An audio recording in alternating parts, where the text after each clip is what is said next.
Igitondo cyiza kuri mwese. Uyu munsi tugiye gusoza igitabo cy'Itangiriro, ariko igice cya nyuma dusorezaho ni igice cya 50, kigizwe n'umurongo umwe kugera ku mirongo 26. Yakobo arapfa, baramwosa, bamujyana i Kanani, bamuhambayo. Umurongo wa mbere, Yosefu yubama mu maso hasi, amuririraho, aramusoma. Umurongo wa kabiri, Yosefu ategeka abagaragu be b'abavuzi kosa se, abo bavuzi bosa Isirayeli. Umurongo wa gatatu, bamara iminsi 40 bakimwosa. Uko niko iminsi yo koserezaho ingana. Abanyegiputa bamara iminsi 70 bamuririra. Umurongo wa kane, iminsi yo kumuririra ishize, Yosefu abwira abo mu rugo rwa Farawo ati, niba mbagiriyeho umugisha, ndabinginze mubwire Farawo muti, se yamurahirije ibi, dore ngiye gupfa, mumva nicukuriye mu gihugu cy'i Kanani, aba ariyo muzampambamo. None ngo arakwinginga azamuka hambe se, kandi ngo azagaruka. Umurongo wa gatandatu, Farawo ati, zamuka uhambe so nk'uko yakurahirije.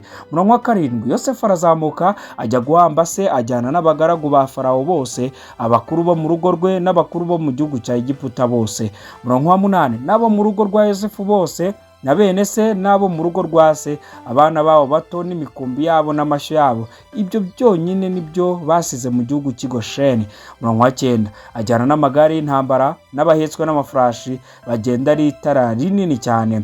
10, bagera ku mbuga y'igosorero yo muri Atadi, hari hakurya ya Yorodani, bacurirayo umuborogo mwinshi ukomeye cyane, amaraho iminsi 7 aharirira se amwiraburiye. Umurongo wa 11, bene igihugu b'Abanyakanani babonye baririra ku mbuga y'igosorero yo muri Atadi, baravuga ati, uyu ni umuborogo mwinshi w'Abanyegiputa. Nicyo cyatumye bahita Abeli Misirayimu, hari hakurya ya Yorodani. 12, abana ba Isirayeli bamukorera uko yabategetse. 13, bamujyana mu gihugu cy'i Kanani, bamuhamba mu buvumo bwo mu isambu y'i Makipela iri imbere ya Mamure, ubwo Aburahamu yaguranye n'iyo sambu kuba gakondo yo guhambamo, abuguze na Efuroni Umuheti. Yosefu ahumuriza bene se, arapfa. Amaze guhamba se, Yosefu asubira muri Egiputa na bene se n'abandi bose bajyanye nawe kumuhambisha se. 15, bene se wa Yosefu babonye ko se yapfuye, baravugana bati, ahari Yosefu azatwanga, twiture rwose nabi twamugiriye.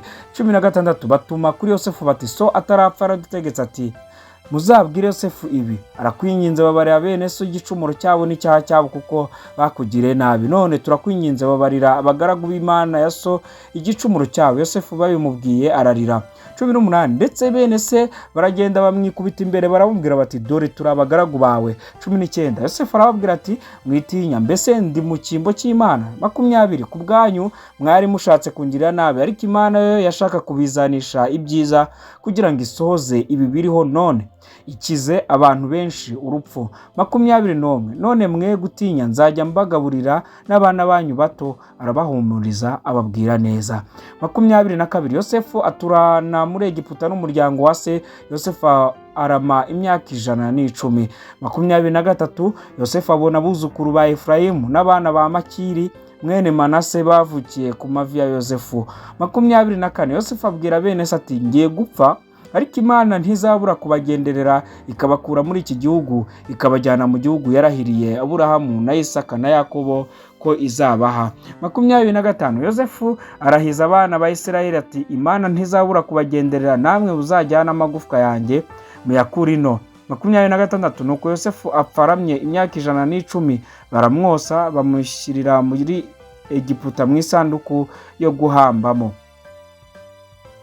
Iki cyari igice cya 50 cy'igitabo cy'Itangiriro. Reka dushyire imbere gukiranuka. Turabakunda, mugire umunsi mwiza.